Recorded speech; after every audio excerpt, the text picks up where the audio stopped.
नमस्कार, एक बार फिर से आपका स्वागत है। हिंदी साहित्य में हम लोग पढ़ रहे हैं हिंदी भाषा एवं साहित्य का वस्तुनिष्ठ इतिहास। लेखक सरस्वती पांडे और गोविंद पांडे। उस पुस्तक के आधार पे हम आज पढ़ेंगे रीतिकाल। रीतिकाल में इससे पहले हमने कई वीडियो पढ़ लिए हैं। आप प्लेलिस्ट में जाके सरस्वती पांडे, गोविंद पांडे संपूर्ण बुक अध्ययन देख सकते हैं। बाकी भी कहानियाँ, अन्य गतिविधियाँ प्लेलिस्ट में आप देख सकते हैं। चैनल को सब्सक्राइब जरूर कीजिए। कमेंट बॉक्स में और डिस्क्रिप्शन बॉक्स में टेलीग्राम का लिंक है, टेलीग्राम से भी जुड़िए। चलिए शुरू करते हैं आज की यह कड़ी। ठीक है, रीतिकाल मुक्त कवि आलम के बारे में बात करते हैं। आलम जाति के ब्राह्मण थे, किंतु शेख नाम की रंगरेजीन से विवाह कर मुसलमान बन गए थे। आलम औरंगजेब के दूसरा बेटा कौन बहादुर शाह मुअज्जम के आश्रय में रहते थे। आलम का कविता काल 1683 से 1703 है, 20 सालों का। इनकी प्रमुख कृतियां हैं आलम केली, माधवानल कामकंदला, सुदामा चरित, श्याम सनेही। आलम के विषय में शुक्ल ने क्या क्या लिखा है देखते हैं। आलम मतलब आलम प्रेमोन्मत्त कवि थे और अपनी तरंग के अनुसार रचना करते थे।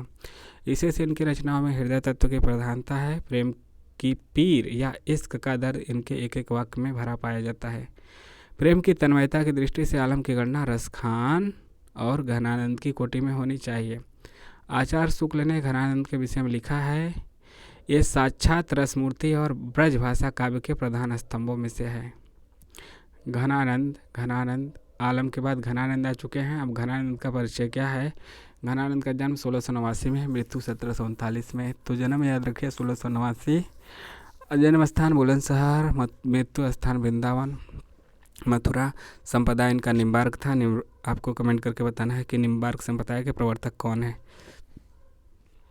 प्रेयसी इनकी गणिका सुजान, आश्रयदाता मोहम्मद शाह रंगीले के रहे हैं। घनानंद के संदर्भ में ब्रजनाथ ने 2 सवैया लिखा है जो निम्न है। पहला सवैया यह है, ने ही वहाँ ब्रज भाषा प्रवीण सुंदरताओं के भेद को जाने, जो वियोग की रीति में कोविद भावना भेद स्वरूप को जाने।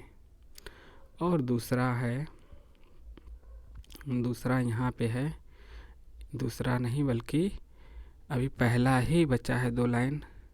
चाह के रंग में भीज यो बहुरे मिले प्रीतम शांति न माने, भाषा प्रवीण सुछंद सदा रहे, सो घनजू के कवित्त बखानो। दूसरा है, प्रेम सदा अति ऊंचे लहे, सुकहे ही भांति की बात छके, सुनिकै सबके मन लालच दौरे, पाए बौरे लखे सब बुद्धि चके, जग की कविताई के धोखे रहे, या प्रवीणन की मति जाति जकी, समुझे कविता घन आनंद की ही आँखिन नेह की पीर तकी।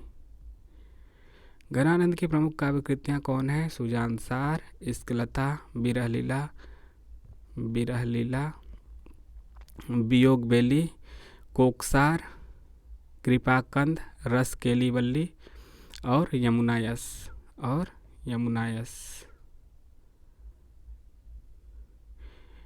और कई चीज़ें याद रखिए। इनकी विरह लीला ब्रजभाषा में है, किंतु फारसी के छंद में है। घनानंद के संदर्भ में आचार्य शुक्ल ने क्या लिखा है, ये देखते हैं। घनानंद के संबंध में शुक्ल ने लिखा है, पहला कथन, इनकी सी विशुद्ध सरस और शक्तिशालिनी ब्रजभाषा लिखने में और कोई समर्थ नहीं हुआ। विशुद्धता के साथ प्रौढ़ता और माधुर्य भी अपूर्व है। प्रेम की पीर हो को लेकर इनकी वाणी का प्रादुर्भाव हुआ। प्रेम मार्ग का ऐसा प्रवीण और धीर पथिक तथा जवादानी का ऐसा दावा करने वाला, ऐसा रखने वाला ब्रजभाषा का दूसरा कभी नहीं हुआ। प्रेम की अनिर्वचनीयता का आभास घनानंद ने विरोधाभासों के द्वारा दिया है। घनानंद जी उन बिरले कवियों में हैं जो भाषा की व्यंजकता बढ़ाते हैं। अपनी भावनाओं के अनूठे रूप रंग की व्यंजना के लिए भाषा का ऐसा बेधड़क प्रयोग करने वाला हिंदी के पुराने कवियों में दूसरा नहीं हुआ। भाषा के लक्षण और व्यंजक बल की सीमा कहाँ तक है, इसकी पूरी परख इन्होंने की थी।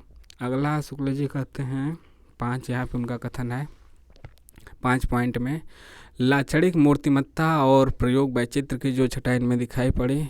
खेद है कि वह फिर 250 वर्ष पीछे जाकर आधुनिक काल के उत्तरार्ध में अर्थात वर्तमान काल की नूतन काव्यधारा में ही अभिव्यंजनावाद के प्रभाव से कुछ विदेशी रंग लिए प्रकट हुई। आपको कमेंट करके बताना है कि अभिव्यंजनावाद जो पाश्चात्य में के ही पाश्चात्य साहित्य में ही आता है। तो अभिव्यंजनावाद के प्रवर्तक कौन है?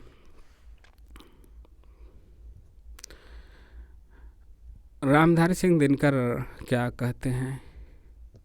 रीतिकाल की बौद्धिक विरहानुभूति, निष्प्राणता और कुंठा के वातावरण में घनानंद की पीड़ा की टीस सहसा ही हृदय को चीर देती है और मन सहज ही मान लेता है कि दूसरों के लिए किराए पर आंसू बहाने वालों के बीच यह ऐसा कवि है जो सचमुच अपनी पीड़ा में रो रहा है।